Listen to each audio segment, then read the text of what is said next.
twawa Mwami Museveni amagezi bw'aba alaba nga obulwadde bw'amaanyi tuyimiriza okulonda tunoonye kubanga amateeka gabeera ne opening teriyo teeka litaliiko gye bayita exceptional because we are human beings, we are not robots. Situation egamba tukyuseemu wano, so the laws are not cast in stone.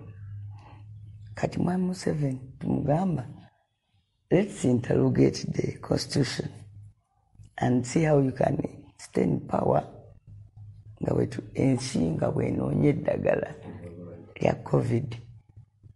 Naye yennyini nakkiriza n'agamba by July bwe tuba tetufunye, if the world doesn't get a breakthrough with COVID, by July it will be madness okuteekayo elections.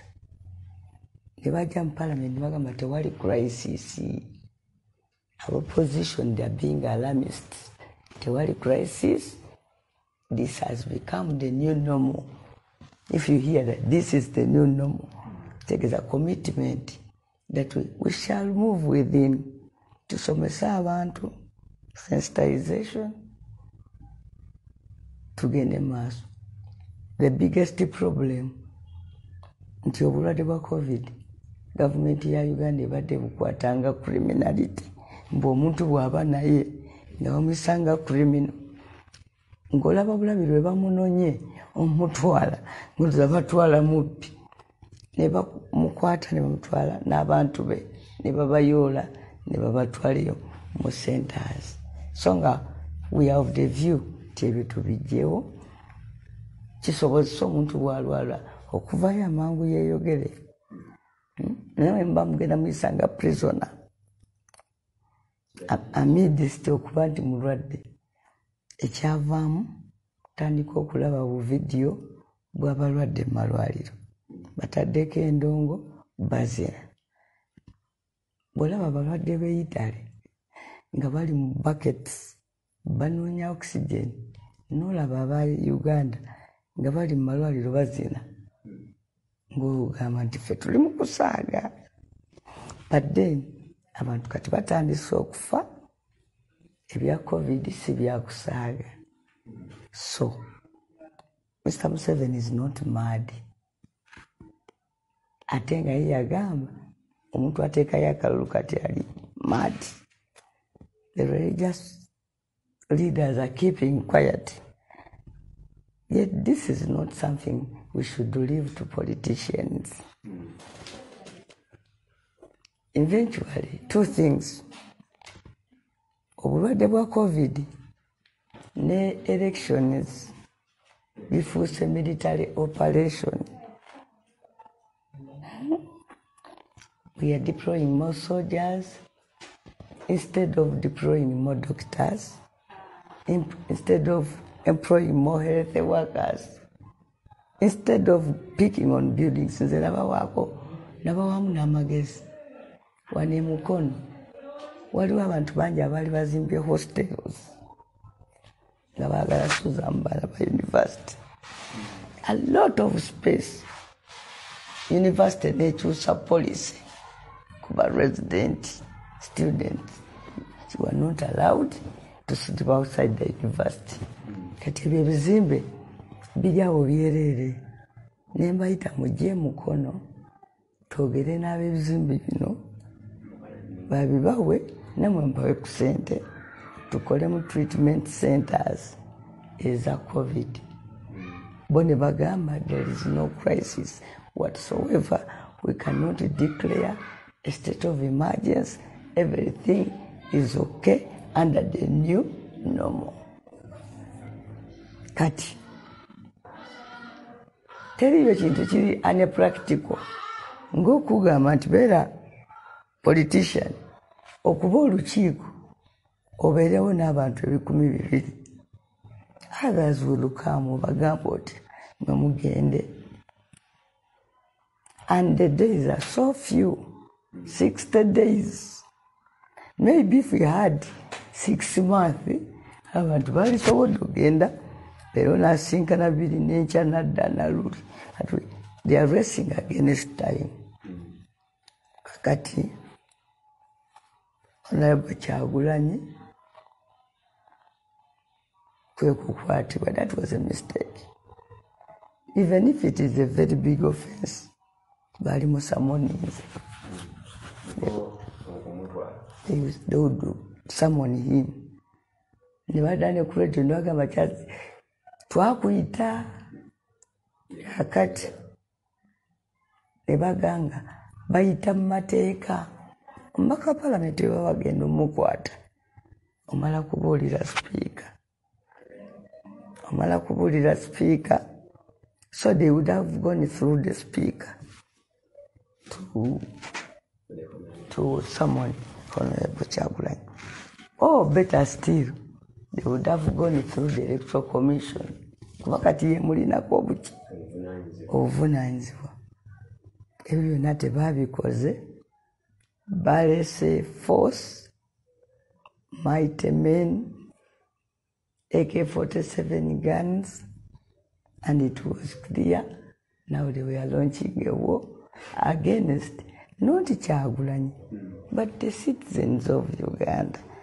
You send UPDF to police the country. You are in essence saying that the citizens are the enemies. A citizen can never be an enemy of the state. Chovola, but citizens bakolebwako police under internal affairs, but enemies army under the military, the Ministry of Defense. Negative bonna bitadde wamu nga nekisinga okweraliikiriza beba militias abali mu ngoye z'abacivilian naye abakutte muntu. Ekirala, tear gas to them is no longer an option. Bakuba live bullets zezo eziri mu kutta abantu baffe. Olwaleero International Criminal Court ewandiikidde ffe People's Government tibananga omusango gwe mwawaaba mwebale nnyo era kati tutandise ogukolako ne gavumenti ya Uganda yeetegeke okwewozaako. Ekikere bakibikira mu musana nekirinda enkuba nekiryoka kikaaba. Kati aba ICC bawulira ebiri eno kwe kugamba by the way katuzuukuse n'omusango guno.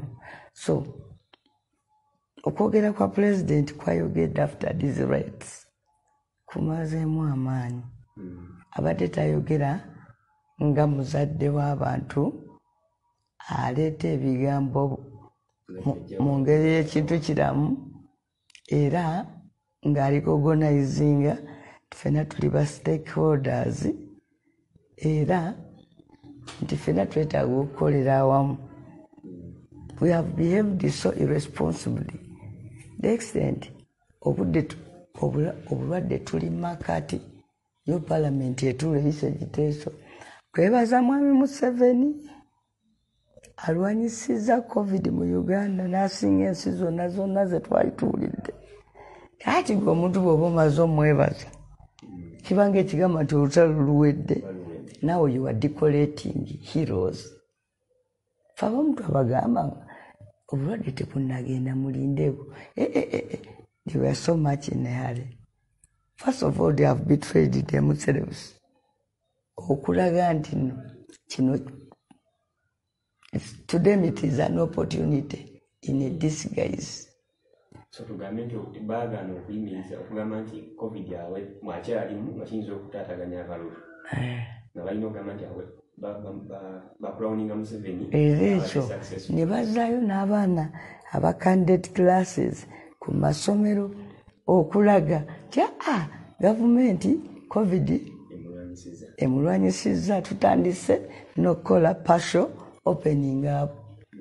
By now, the only job that has not been opened up is the beer industry, the alcohol industry, okutundira mu bbaala n'ekirala ebivulu by'abayimbi naye ebirala byonna babisumulula ngera omuntu alinda bulinzi maybe one of these days they will open the banks manya they will open the bars they will open the concerts abantu ze bagenda mbasanyukeko naye bwolaba obungi bw'abantu ate abafa covid ate kyeraliikiriza especially so nga tewaliwo na effort ya sensitization.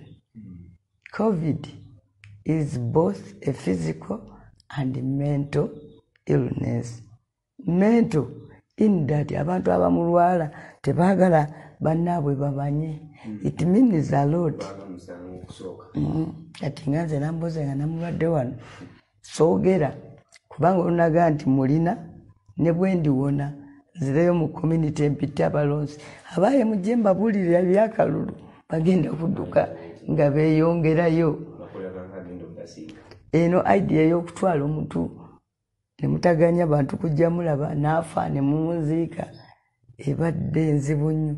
This is a matter eyalireese all stakeholders together. Kyaki kuba be bakola ku mbeera z'obuntu embaga okuziika okubatiza abaana balina okubeerawo. Culturally waliyo nti namwandu afudde manya nti omukazi baafudde ne namwandu taliyo okubaziika tewaliwo okuŋŋaana waka.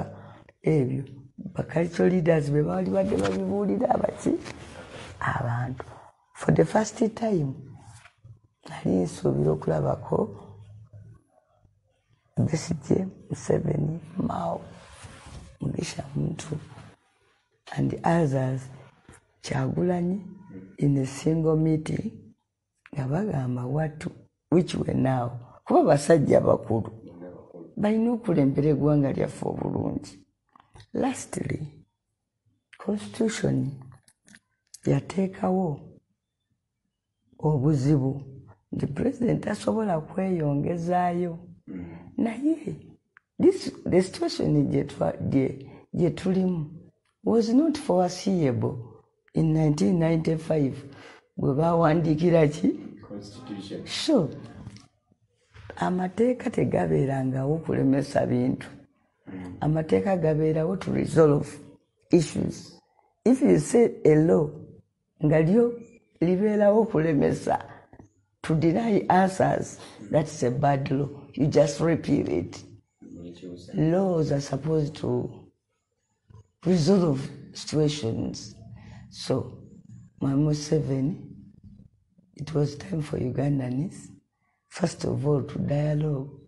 We would have 4 separate groups discussing. The first group is of politicians. Tutula fena tuganibale bino nga tubiraba tuteekeyo okulonda. 2 wali baddewo another dialogue eyaba medics. What can we do? Tulina sente ze tuinvesti nze mu research. Ekyokusatu, we would have the cultural leaders and religious leaders in a group eyogera ku social issues embeera z'abantu. And lastly, we would have a section of our wisest, the most clever people in Uganda nga tebali ku partisan politics nga bo batuddawo bagamba how do we fix the economy in these situations. Ebyo nga mubyogedde for once ne muleka partisan politics wamwe wabbali abantu bonna ne bakya appreciate COVID mu Uganda yatuyamba ofuna new approach ku issues. Kyalibadde kirungi nnyo. Weero obuzibu we buli mu ggwanga ne tebwalifuuse crisis. Right now what we have is crisis bordering on anarchy. Yes. The possibility that many people are going to die is so high. Abantu bagenda kufa bangi nnyo. Ekyokubiri, n'amagye gatandise okutta abantu. In only one day, they killed 28 people. Abo be bali officially. Yes, there must be others. Abantu nga bajjeewo mirambo gyabwe silently ne babaziika. And then I suspect waliwo n'emirambo police yakwese. Yes, people abagenda mu ggwanika to fetch the bodies of their loved ones. Bagamba nti eriyo emirambo mingi nnyo. Ate nga yo gavumenti erese figa ate ntono ennyo kozi monita yagambye nti abantu bali 2 n'okusoba ate yo gavumenti etugamba nti abantu bali 2. It is possible. Bw'olaba engeri ekintu gye bakyandolinzeemu olabira ddala nti abasajja bano babadde balinda bulinzi. To them, they have been waiting for this opportunity. Museveni ayagala nnyo ebintu ebirimu violence. Because as he said NRM is a master of violence. Kyovudde owulira agamba temujja kuddayo kukwata ku NRM wadde obasemberera wadde okukwata akatishaati kaffe nga kagudde mu kkubo. Waliyo ebintu that insult the intelligence of citizens. N'okwata Bobi Wine n'omukuba emigo kukuŋŋaanya abantu eri Bebe Cool nga naye akuŋŋaanyiza agenda yeetooloola districts ez'enjawulo. Difference to Bobi Wine candidate. Bebe Cool si candidate naye ate yalina omukisa okukola ebintu candidate byatasobola kukola. So what I say, Ugandans have been highly provoked. Abantu tebanayagala kulwana. Ne batuuse mu kiseera nga bali so hard pressed. You can't believe when the madness bedevils a full society. Abantu bonna ne bagwa eddalu. So that people abalinganga were so traumatized. We got so stressed out. Ate engeri gye tubadde era weak. We suffered a breakdown. Era mmanyi n'abantu abalala bangi abalina obulwadde obutawona nga nze bajja kwesanga mu mbeera eno kubanga ebiriwo byokka binakuwaza. Ate ng'obulwadde obumu kasita onakuwala kasita weeraliikirira bufuna an opportunity to make a comeback. Yes. So katulabye nga waneeno kuba tetwawudde nti babavubuka oba bakadde abantu kugamba nti abantu babayiddewo omubiri oluvannyuma lw'okukwatibwa kwa Kyagulanyi. Kino ky'abavubuka aba abantu bonna kye baakoze mwabadde mukisuubira oba tusuubirayo n'ekisingawo okubeera ekibi? The worst will be Uganda becoming a Somalia. The possibility that we are going that direction is so high. Ekirala tewaliwo yatuyiriddewo mubiri. Teriyo wano muntu mukono asituka kulwanirira ddembe n'agamba akikolera nze. Me and my few children singa nange mbeera indifferent. Abaana bange benina ne mwami bakireke. Tusobola okwewugulaza ne tukuŋŋaanyanga ssente ne tubalabirira. We can even decide to go to exile. Kubanga situation etuweesa asylum anywhere in this world where nobody atamanyi tinze government in persecuting. I can get asylum in any country I choose to. Era ate ne bandabirira n'abaana bange ne mba bulungi. So tewabaawo omuntu yenna agenda mu town to protest, to demonstrate against the situation in Uganda, to be part of a riot. Nabagamba enough is enough. Nagamba kino nkikolera Nambooze. Era abaserikale bo balowoozezza nti kino bakikolera nze. Ne bagenda ne bakuŋŋaanya ebifaananyi byange byonna ku makubo ne babitwala ku poliisi wali. Abantu bonna bajjako ekifaananyi kya Nambooze n'ekifaananyi kya Bobi Wine bajja kukakkana kubanga be bakolera Ugandans should know. Teriyo muntu yagiyiddeyo omubiri. In any case, ffe tubayirawo omubiri. Yes. Nze kakati nina omwana wange mulwadde nnyo.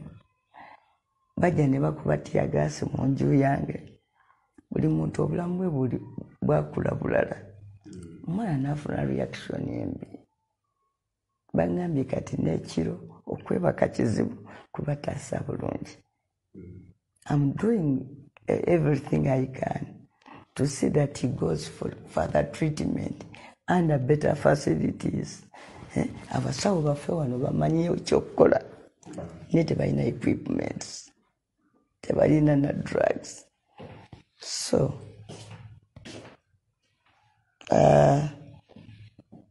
nga nkyanoonya